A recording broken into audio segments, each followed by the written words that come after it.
Hi, I'm Shelley. And I'm Kate, and you're listening to One Lump or Two, the boldest breast cancer podcast yet. Join us each week as we offer an intimate glimpse into the challenges, triumphs and unexpected levity of facing breast cancer head-on in our 30s. Now, let's pull back the curtain and dive on in. Hi. We never know who's going to start first.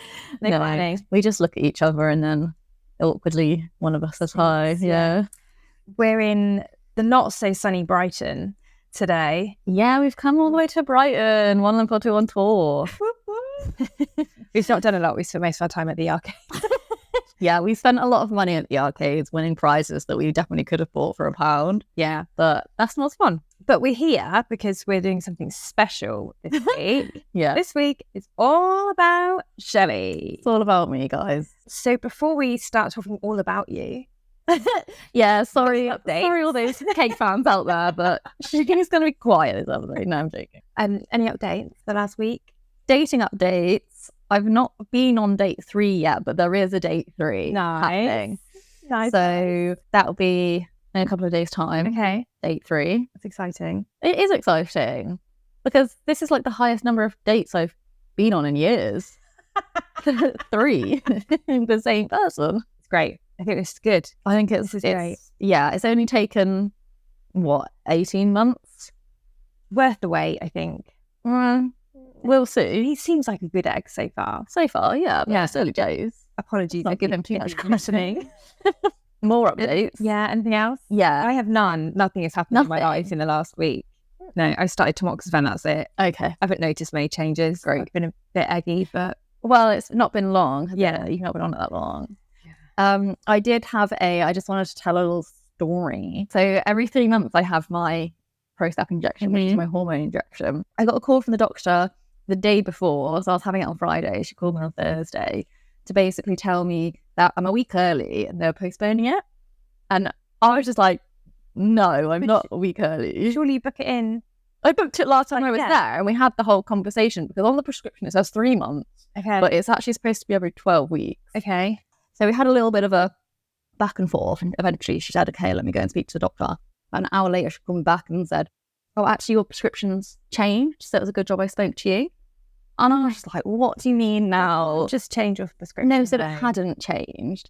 So essentially what had happened was I used to be on Zoladex, got changed to Prozac, and my oncologist obviously had copied and pasted a template of my clinic letter that still said Zoladex. Okay. So then the doctors were all like, we can't just give you Prozac when it says Zoladex. And she's like, oh, it's really, really confusing. And I was like, it might be confusing from your end, but I know exactly. And I know what I'm meant to have, what treatment I'm supposed to be on. So we ended up just having like a little bit of an argument. And I ended up getting quite upset. I cried at work. This was all happening in the office. But to like take myself off, I had a little cry on the phone to her. And I was like, I'm sorry, but like, this is my breast cancer treatment. You've called me up the day before and you're telling me I can't have it for no reason. And I was like, well, I'll talk to my oncologist because obviously now I work at the hospital. Pop across to her Just pop across, and have a little chat with her. And she's like, oh no, it'll be too late to change. And I was like, no, it won't be though, because you literally called me 2 hours ago to change me to Zoladex. And now you're telling me it's too late to change back. Yeah. I'm absolutely not having that.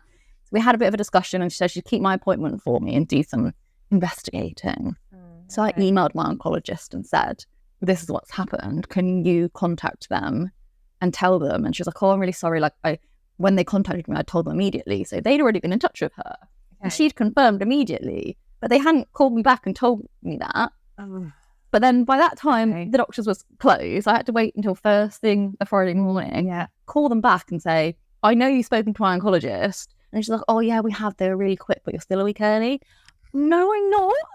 And I was just baffled. So eventually I stuck to my guns and I'm really proud of myself because if that was me, say, a year ago, I probably would have just been like, oh, that's annoying, but okay, fine. Whereas I was like, absolutely not. I know my cancer treatment. I know what I should be having. I know when I should be having it. And I'm not letting this go. And she was probably cursing me. She probably put the phone down for the 5th time. You're on their blacklist. Yeah. And was like, oh, this fucking girl just like give it a rest. But I don't care. Like, I'm happy to be difficult. Yeah. Because this is my treatment and it's my life. But you've had the right injection now. I've had the right, yeah. Oh, that was another thing, because she basically said, oh, well, we can keep the appointment. Your options are come, we'll give you the wrong medication, or don't come. Two fantastic options. The moral of the story is advocate for yourself. Yeah. You know yourself, you know your treatment better than anybody. Advocate for what you need. Right for you and what you need. On that note, should we talk about something else that's probably right for you? Yeah. We are talking about Shelley and reconstruction. So it's been a long road. A very long road, yeah. So we are going to delve into Shelley and her missing lump and the plan to potentially replace the missing lump. Get me a new lump. Yeah. You've already told us before, obviously, about having a mastectomy and everything, but why was the mastectomy the option and not a reconstruction at the point that you had surgery? The mastectomy was not planned. Okay. They thought originally they were going to do a lumpectomy, but obviously they kept on finding cancer. Yeah. My mastectomy was the third surgery in a row. So at that point, they were a bit panicky, like, we need to get this boob cut off, essentially. Yeah. We need you to heal as quickly as possible so we can just move on to the next stage of treatment. Because at this point, it had been a fair few months since I'd stopped chemotherapy. And obviously the plan was to have one surgery and then go to radiotherapy. So by the time I had my mastectomy, I should have finished treatment. Okay. I think they were basically just a bit like, these aren't the results we were expecting. We need to get the mastectomy done. We don't have time to discuss reconstruction. And if you have reconstruction immediately, it's going to take you way longer to heal. And we want to just crack on with the treatment. Because I'd mentioned reconstruction because the first thing when they said mastectomy, I thought, I don't want to be left with only one boob. So my first reaction was, what about reconstruction? And it was never really discussed. It was just no, you're not having reconstruction. We'll talk about this later. Okay. So it was a bit of a like, oh my God. Yeah. I don't know. I just didn't know what's happening. You're so in that panic. Yeah. Stations, aren't you? Like, the plan was you wouldn't have had cancer at that point and you still had cancer. You wouldn't have even thought to be like, no, why can't I have reconstruction? I never, because reconstruction was never on the table because it wasn't going to be needed because I was still supposed to have two boobs. Yeah. And so I just sort of took her word for it and I was like, okay, fine. Like if I need to heal, like that's fine. Let's do it. Yeah. So it wasn't really ever discussed reconstruction with me at all. I kind of brought it up to them. I mean, this was a long time ago now. The appointment kept on being pushed back and pushed back and pushed back because obviously reconstruction's not an emergency. And I completely understand if I was the one that needed emergency breast surgery, I'd want someone's appointment cancelled as well. Fuck them. So you're healthy, right? Exactly. And that's what the service is about, making you healthy. So I think I brought it up 8 or 9 months ago. Okay. And I recently had my reconstruction appointment. What made you decide that was the time to start thinking about reconstruction? Because when you and I met, I wouldn't say that you were like happy and fully embraced of like, this is me, I have one boob, but you were certainly at a point of peace with it. And we had a couple of conversations where it didn't sound like reconstruction was at the front of your mind. And then it was the closer we got to that appointment. It's always been on my mind that I wanted to have a conversation about reconstruction. I never really thought I definitely want it. I kind of went back and forth. So originally, when I was told I was having a mastectomy, I immediately wanted reconstruction. Yeah. I didn't want to be left with one boob. But when that wasn't an option, I had the time, obviously, to heal from my mastectomy. And I was kind of in a bit of a weird thought process in my head because obviously like I'm quite vocal on Instagram about only having one boob. Like basically every other picture on Instagram is me half naked with one boob. Obviously. Why not?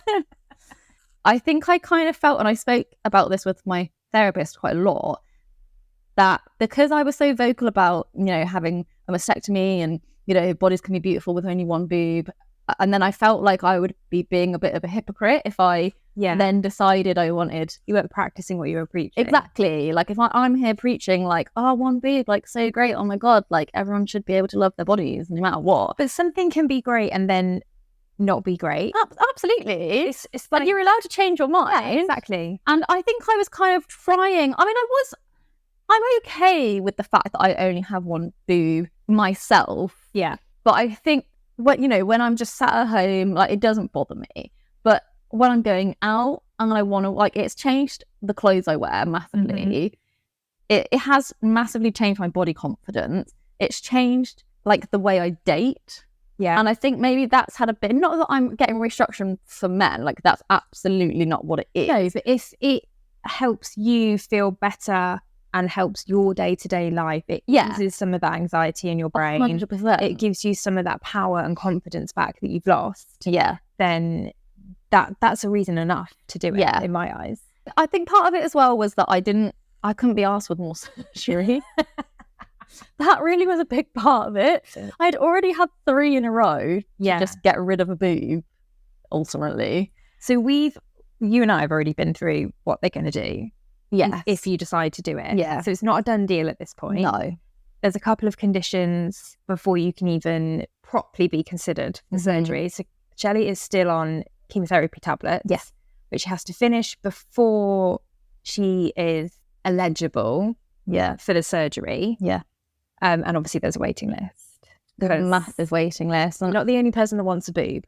I know. I really thought I was special. I was excited to discuss it at this point. I'd had a little discussion with one of the surgeons at the Churchill about what they were going to do, but not in great detail. So I was kind of excited for this discussion with the actual plastic surgeon. Yeah. And at this point, I was like buzzing about, like, I'm going to get another boob. Like, it's going to be so great. And I went for this appointment and she was like, there's a 6 to 9 month waiting list. And I was like, wow. I've signed up to do the Copper Trek this year. Yeah. Trekking the Himalayas in November. And then she told me it's a 3-month recovery. So I thought, if it's 9 months, that's September. Yeah. I'm not going to be able to do the trek if I get the reconstruction in September. But then she said, because I'm on chemotherapy tablets, they don't know much about these tablets. They're still really new. So the preference is for me to finish this course of treatment, which I think is the end of this year, and then go into the surgery. Yeah. But then she said, technically, you're not allowed to go onto the waiting list until you're physically fit for surgery. And that, for me, wouldn't be until the end of this year. So then I have to wait another 6 months. And probably some, because the chemotherapy will be affecting things like your immune system and all that kind of stuff. So we're kind of looking at September 25, which to me was like, what the fuck? Like, that's ages away. And I was so excited to, like, kind of get this done. And then it was like, oh, a bit of an anticlimax. Yeah. I'm going back in July, and then hopefully she'll put me on the waiting list then. Okay. So that once I've finished my abemaciclib, I don't have to wait too much longer. In about a year's time, which to me is still a really long time to wait. And I think I'm always a bit wary of planning things too far ahead, because a lot can change in a year, which is a bit of a bleak way to look at things. But is a good time, though. Like, good time of year. What, for you to be? Well, no, because we'll be February, March time. Yeah. So your recovery will be March, April, May. Yeah. So you've got spring. Yeah. You can sit out in the garden, fresh air. You can get up and about and moving easier, because it's much easier to do that when the sun's shining than when it's pissing it down with rain. Yeah. It's a good, that's, a good little spin you've just put on it. It is. I was trying to make me feel better. Yeah. Do you want to talk us through what the surgery, how they do it? Oh my God, guys, it's mental. It's mental. So I was at the appointment for at least an hour. I was in that room, and she was so nice, and she really went into detail about the surgery, because it's major surgery. I wasn't expecting it to be so big. When you told me, my own body parts were cringing. There's a couple of options you can have. You can have implants for reconstruction, but they weren't an option for me because I've already had my boob cut off. So I don't have skin there. Skin to implant. What they would have to do is they could obviously take skin from somewhere else, or they can put expanders in, but they're not very good because the skin will get really thin. And if you've had radiotherapy, your skin changes over time. Yeah. So then it would sort of pucker and it would squeeze the implant, and it just wouldn't be possible. Okay. I mean, it is possible, but only if there wasn't another option, which I do have. So that is an option, but I think I was of the impression of like I didn't want implants anyway, so that not being an option was fine for me. Okay. I think if it was implants or nothing, I probably would have just stuck with the one boob, which I don't know why. I just don't like the thought of I don't like the implants. idea of... Because you have to replace them. Yeah. And she said I'd have to replace them sort of every 2 or 3 years. Oh, because that's a lot. Yeah. And that's just more surgeries that I don't want or need. So anyway, they weren't an option, so that's fine. I mean, there was a couple of options, but basically the one I'm having, or potentially I'm going to have, is they take fat and tissue from somewhere else on your body, and they can take fat and muscle from your back, like your deltoids. You get naked. She gets all the measuring tapes out and she measures you to see how much skin you need to add. Yeah. And then how much like skin you have elsewhere on your body that they could potentially take. So I didn't have enough skin on my back that she could pinch because I've already had surgery on this side. Yeah. When I had my first surgery, I had a mini reconstruction at the same time where they took skin from my back and like, folded it over to create the boob. So they couldn't take skin from my back. The other place they take it from is stomach. Okay. And so she measured my whole tummy and there's plenty of skin. And according to her, there was plenty of fat there as well. So you kind of lay there and she was like, there's no way to measure the volume. So she gets one hand and she has a little feel of boob. And then she gets the hand and then she sort of squidges like the belly fat together as well. And she was like, I was just laying there and she was just squidging my belly fat together. And I was like, this is cool, guys. Yeah, I really love this. Yeah. So there's literally no other way to do it than to just feel if it feels about right. And she said there's about right in terms of fat and skin on my stomach. Okay. So essentially what I'm going to have is a tummy tuck. Nice. And then put that on my boob. But it's not as simple as that because you have to take blood vessels. Yeah, because you have to keep it all alive. Exactly. And then the blood vessels come from this main vein or artery, I don't know, that's like behind your abdominal muscles. So she explained it to me like, you know, the vertical blinds. They're climbing through. They come through the muscles. And then if you get like a nice big healthy one, great, you might only need one to supply the whole tissue that you're removing. But if that one's not that big or healthy, you might need a second one. And they come through in random areas. So if the second one is coming through in different... open you up and find... Yeah, you don't know until you get in there how everyone's body is different. Everyone's anatomy is completely different inside. It's possible that they're going to have to take a little bit of my abdominal muscle out in order to get the blood vessels that they need out. And then they put a little bit of gauze back inside to try and prevent like a hernia and so you don't have wonky abs. Yeah, basically. And then it doesn't stop there. Oh God. So then to attach the blood vessels to, you know, the blood vessels on my boob, they have to take a little bit of rib out. As in the bone? As in the bone. They cut like the rib out.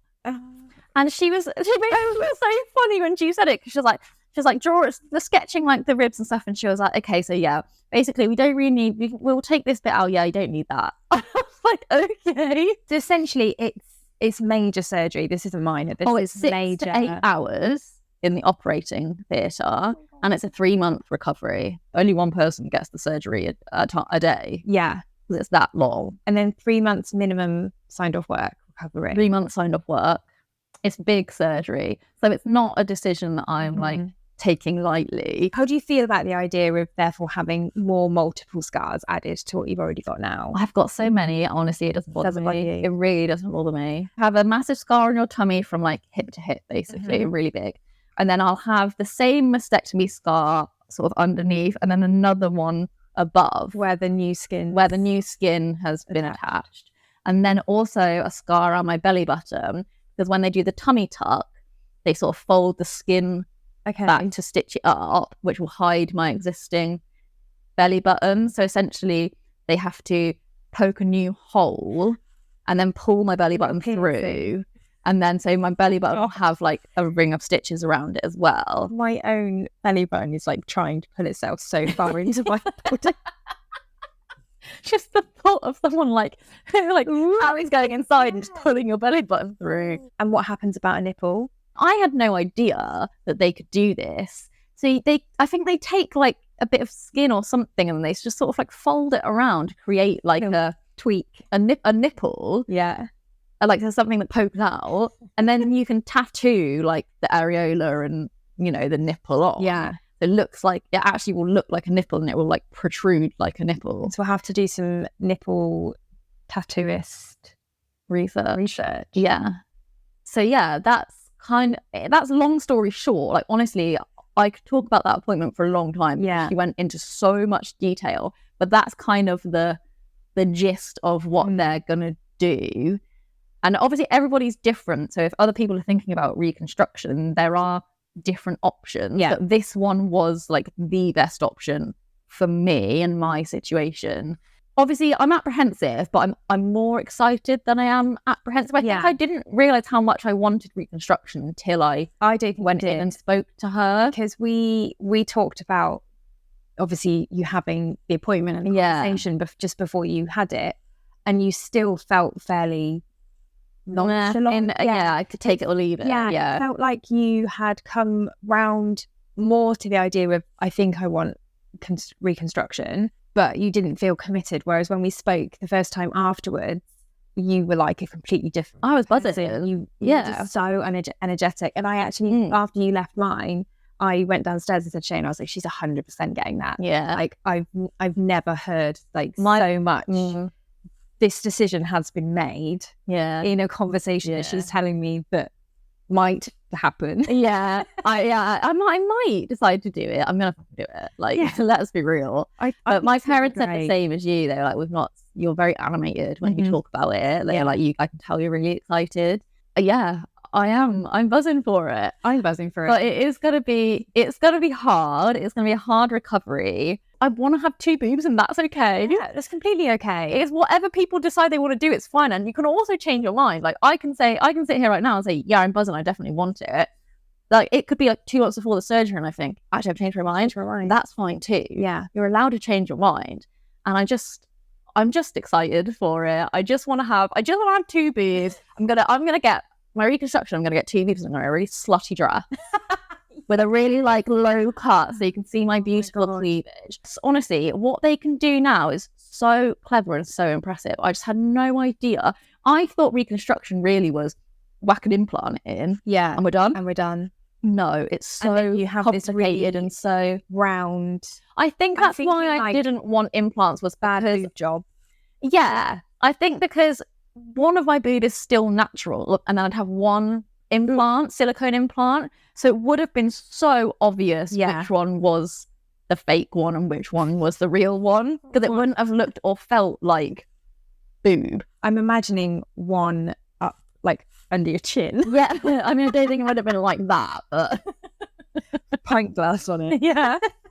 But the funny thing is, I mean, it's not funny. It's not funny. You will have no sensation in the fake boob. No sensation whatsoever. It'll be completely numb. But I said that's fine because I'm pretty numb there as it is, so I don't think it'll be much difference. But so no nipple play, or just nipple play on the. I think it would be numb because the skin's still alive, so the skin's still going to be feeding.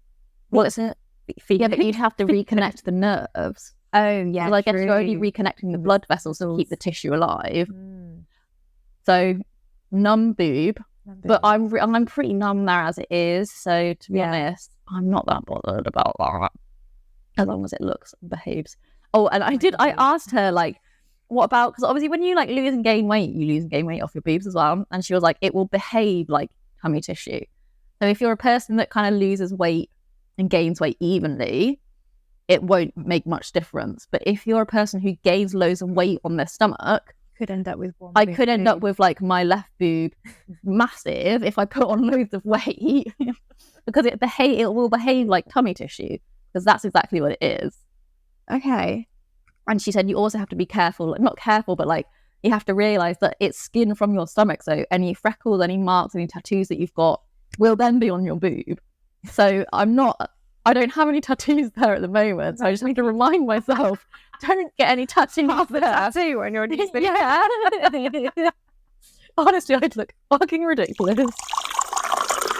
So that leads us really nicely to why we're here in Brighton. Yeah. So before you had your vasectomy, you had your boobs cast. I did, yeah. Which you have beautifully at home. bronze. Stunning, It's amazing. Oh, And you that's you. can't touch it with your hands. You have to wear special gloves. Yeah. So we're back here for Shelley to have her one boob, Yeah, another Cast. boob cast, yeah. which would be quite fun. It's going to be like boobs through the ages.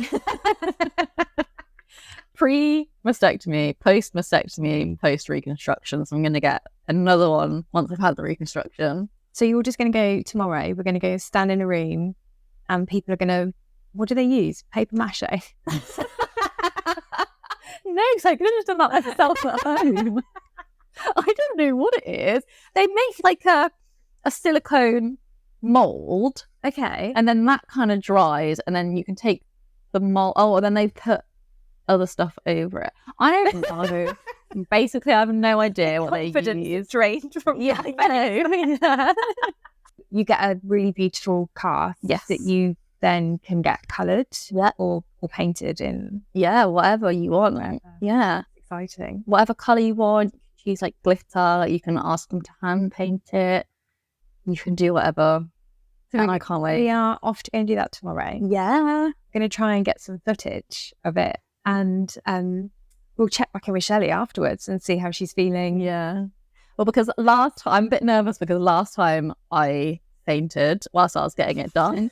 Because you have to, and I actually been in a form this time being like, have you ever fainted before? And I was like, yeah, but like 2 years ago, but whilst I was getting the cast done. So, but basically you have to stand up, hands behind your head. Oh my God. Out like, like this. You can't see me, but it's as if she's like really smoothly about to go like put her arm. like I'm about to do the move, like yawn.